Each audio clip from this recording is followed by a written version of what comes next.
right, let's jump into this deep dive. And today we're tackling how to, take control of your finances, like right when you get that first paycheck. Yeah, that's huge. Super important, right?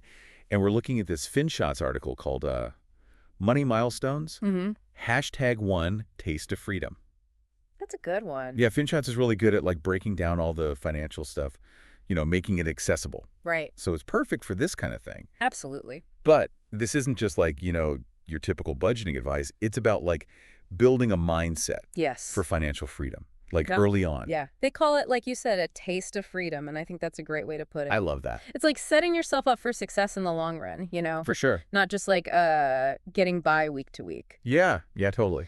And you know what really stood out to me? Their concept of loud budgeting, Oh, yeah, which is kind of counterintuitive, right? totally. Yeah, Like most people, they keep their finances pretty private. I know, right? Like, why would I broadcast my budget to everyone? Yeah, But they make a good point. they do. They suggest, like, openly talking about your financial goals, with friends, family. Yeah, be vocal about it. For example, like, hey, I'm not going on that Goa trip this year.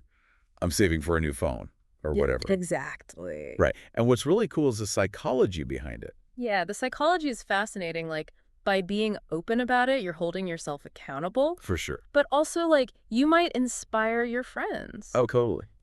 Like they might start thinking, hey, maybe I should be prioritizing my own goals too. Right. It's like shifting that social norm Yeah. from just like spending without thinking Reckless spending. to being more mindful about your money. Yeah. Mindful financial choices. Love And making it more of a group effort. Yeah, maybe even a little competition, like who can save the most. Exactly. I could see that happening. Really competition. I definitely think I'd be less tempted to splurge if I knew my friends were also like working towards their goals, It's all about support and accountability. Totally. Yeah. But speaking of temptation, that brings us to their next point, But, which is buying freedom. ooh, I like that. This is where it gets really interesting. Okay, I'm intrigued. They start by saying, a lot of us might end up in jobs we don't love Yeah. at some point, right?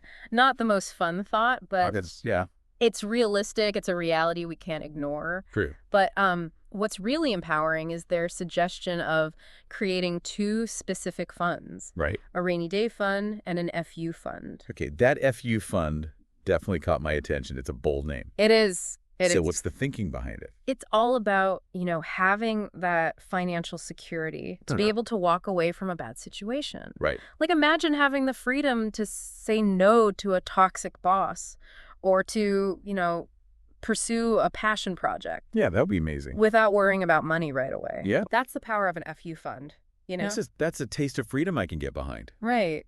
It must feel so good to have that safety net. It does. But realistically, how much are we talking here? Well, they suggest aiming for 1 to 2 years worth of living expenses, Wow. Okay. which I know sounds like a lot. That's a lot. But remember, Rome wasn't built in a day. True. The key is to start small, Okay. be consistent. Got it. Even a small amount from each paycheck can make a big difference over time. So it's more about the habit, the mindset of saving, Exactly. and like hitting that big number overnight. It's about making financial freedom a priority, not just something you think about later. I like that. And they recommend, for the initial emergency fund, start with a basic savings account Okay. for like 3 months of expenses. Like a mini emergency vault. Exactly. Keep it separate from your everyday spending. Love it. And for the rest of your rainy day and FU funds, they suggest looking at things like fixed deposits or recurring deposits, which usually have a slightly higher interest rate than just a regular savings account. I see, yeah. And they also mention liquid mutual funds, but they emphasize, you got to understand the risks before jumping into those. Right. Very important. Do your research. Yeah, I appreciate that they give you the options, but also stress, like, do your homework before Absolutely. making a decision. Informed decisions. Yeah, for sure. It's good advice. But let's switch gears a little Okay. and talk about something that might seem far off when you're just starting out, Okay. which is retirement. Right. They have this interesting story about Anjali and Rahul, I remember that. who both start with the same salary, but Anjali starts investing 10% right away, Smart. and Rahul waits until he's 30. Oh, big difference. And the difference in their retirement savings is huge. Oh, yeah. It really shows you the power of compounding. Okay, we always hear about compounding. Right. But what does it actually mean for someone in their 20s who's like just starting to think about money? Sure. Can you break it down for us? So compounding is basically earning interest on your interest. Okay. Think of it like a snowball rolling downhill, gathering more and more snow as it goes, getting bigger and bigger. I like that visual. Yeah. So in this case, your money is the snowball. I see. And it grows exponentially over time as you reinvest your earnings. Okay. So even small amounts invested consistently can add up to a lot in the long run. Wow, that makes a lot of sense. And that's why starting early is so important. Yeah. Even if you're only contributing small amounts at first. Makes a huge difference down the line. Exactly. So where do they recommend people get started? Well, they suggest looking into index mutual funds. Okay. They're usually considered a good starting point because they're relatively simple Got it. and they tend to perform well over the long term. All right, I'm following you. Okay, so I'm starting to get how these pieces all fit together, budgeting, saving, investing. But what about protection? Yeah, good point.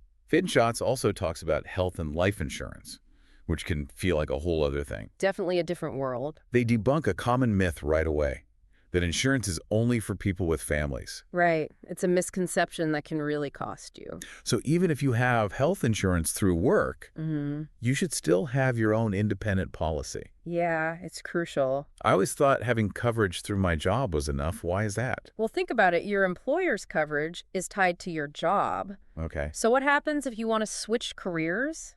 Oh, that's true. Become an entrepreneur, take a break to travel or something? Yeah. You could end up without coverage when you really need it.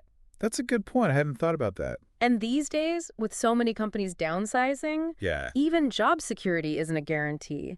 And the article, it highlights how a single medical emergency could wipe out years of savings. Wow. It's not just the hospital bills, it's the tests, medications, post-hospitalization care, all those costs add up fast. Yeah, especially with healthcare costs rising all the time. Exactly. It's scary to think how one event could just derail your whole financial plan.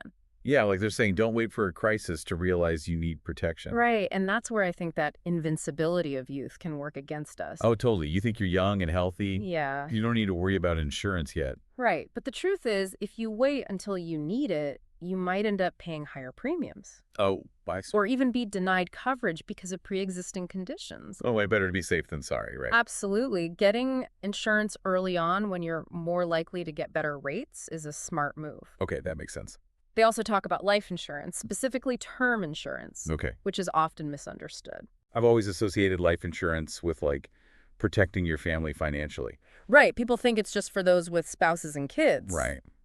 But they make another good point. They highlight that our parents can also become our dependents. Oh, yeah. Especially as they get older. That's true. So if you're financially supporting your parents, you need to think about what happens to them. If something happened to you. Exactly. Yeah, that's a perspective I hadn't considered before. It really broadens the idea of who you might be protecting with life insurance. Yeah, it does. And they also point out that a lot of young adults have debts. Oh, yeah. Student loans, credit cards. Amounts, all that. It's a lot. Which could become a burden for their loved ones. It's like they're saying life insurance isn't just about leaving money behind. It's about making sure your debts don't become someone else's problem. Exactly. And just like with health insurance, starting early with term insurance usually means lower premiums. Got it. It's about locking in that protection at a more affordable rate. This is a lot to digest. It is. But it's great that FinShots mentions their parent company, Ditto Insurance. Right. They offer a no-strings-attached advice hotline. That could be really helpful for listeners who are feeling a little overwhelmed by all this. For sure. Having access to expert advice can be huge when dealing with this stuff. Totally. It's good to know there are resources to help you make informed decisions. For sure. But let's move on to their bonus tip. Okay. Which I found really interesting. Yeah, me too. They quote this creator, Jack Appleby, who says, "Building a personal brand around your career is the best professional insurance you could ask for." Powerful statement. Yeah, it really resonated with me. It speaks to how the job market is changing. Yeah. In today's world, having a strong online presence can open up so many opportunities. Maybe. Whether it's sharing your expertise on LinkedIn, writing blog posts, creating content on social media, showing off your skills and passions can really help you advance your career. For sure. And help you make valuable connections. It's like taking control of your career narrative. Exactly. Showing the world what you've got. So how does this all tie back into the theme of taste of freedom? Right. Well, think of it this way. By building a personal brand, you're creating your own professional safety net. Oh, I like that. If you ever need to change careers, having a strong online presence can make a huge difference. Yeah, like having a portfolio of your skills and experience, that speaks for itself, Exactly. even if you're not physically there in an interview. And it can open doors to freelance work, consulting gigs, maybe even starting your own business. Right. All paths that offer more flexibility and freedom. It's interesting how they frame personal branding as a form of professional insurance. Yeah, I like that. It's not just about getting your dream job. It's about having options, creating security in a job market that's always changing. I agree. And the great thing about personal branding is anyone can do it. Absolutely. You don't need a fancy degree or years of experience. It's about sharing your unique perspective, your passions, your expertise with the world. So as we wrap up this part of the deep dive, what are the key takeaways for our listeners? Well, the article really hammers home the importance of starting early, Yeah. even with small steps. Right. Whether it's setting up a budget, building an emergency fund, investing for retirement, getting insurance, even starting to think about personal branding, Right. taking those first steps can lead to greater financial freedom and security down the road. It's about building a strong foundation for your financial future. One brick at a time. And the earlier you start, the more time you have to benefit from compounding and have that peace of mind. Knowing you're prepared for whatever life throws your way. Exactly. So it sounds like building that strong foundation really is about taking small steps. Yeah, consistent steps, not trying to do everything at once. Right, like one step at a time. Exactly. It's like building a house. You need a good foundation before you can add the walls and the roof. Makes sense. And just like building a house, financial planning needs a blueprint.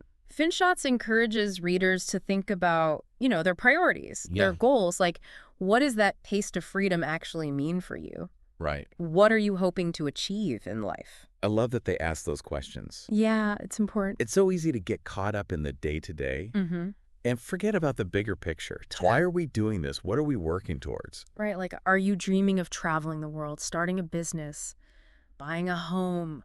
Ooh, all good things. Or just having the flexibility to pursue your passions, whatever that looks like for you. Yeah, your financial journey should be tailored to your own goals. Exactly. It's not one size fits all. It makes me think about how much control we actually have in shaping our financial futures. You do. We have more control than we think. It's not just about numbers and spreadsheets. It's about aligning our financial decisions with what's important to us. I love that. Aligning your money with your values. Yeah. That's a really powerful idea.